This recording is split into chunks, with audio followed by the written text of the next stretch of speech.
काय माझी चूक आहे? ह्या संदर्भामध्ये ह्या सगळ्या गोष्टी होत असताना आजही माझं ते दैवत आहे, आजही माझं ते श्रद्धास्थान आहे. पण कार्यकर्त्यांनो, महिलांनो, तरुणांनो, तुम्ही सांगा, एखादा माणूस नोकरीमध्ये लागला तर महाराष्ट्र सरकारमध्ये 58व्या वर्षी रिटायर होतो. IAS जुलाई 2023 में उप मुख्यमंत्री अजित पवार ने अलग रुख अपनाते हुए बीजेपी के साथ जाने का फैसला किया और सरकार का हिस्सा बन गए. उसके बाद एनसीपी संस्थापक शरद पवार और अजित पवार एक दूसरे के खिलाफ खड़े हैं.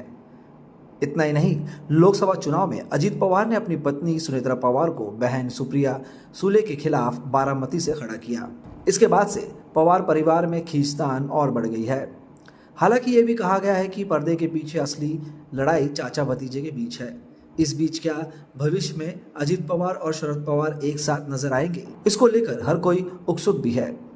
अब इस पर अजित पवार ने सीधे तौर पर टिप्पणी की है. अजित पवार ने एक न्यूज चैनल को इंटरव्यू में जवाब दिया है कि अगर हमने जो आज रुख अपनाया है, अगर दूसरों को लगता है कि ये सही है तो उसके सहयोगियों को लगता है कि यही सही है. फिर समय आ गया है तय करे कि भविष्य में कुछ होगा या नहीं. शरद पवार ने भी कुछ दिन पहले कहा था कि मैं अजीत के स्वभाव को जानता हूं, वह कभी किसी के सामने हाथ नहीं फैलाते. तो क्या विधानसभा से पहले या फिर बाद में पवार चाचा और भतीजे के बीच सुलह होगी, ऐसे सवाल पूछे जा रहे हैं. इस बीच अजित पवार ने हमेशा शरद पवार की उम्र को लेकर टिप्पणी करते रहे हैं. उन्होंने कहा है कि जब पुत्र बड़ा हो जाता है तो उसे पिता सारा कामकाज सौंप देता है. अजित पवार ने एक मीटिंग में यह भी कहा था कि अब आप 80 साल के हो गए हैं, अब आपको सारा कामकाज मेरे हाथ में दे देना चाहिए.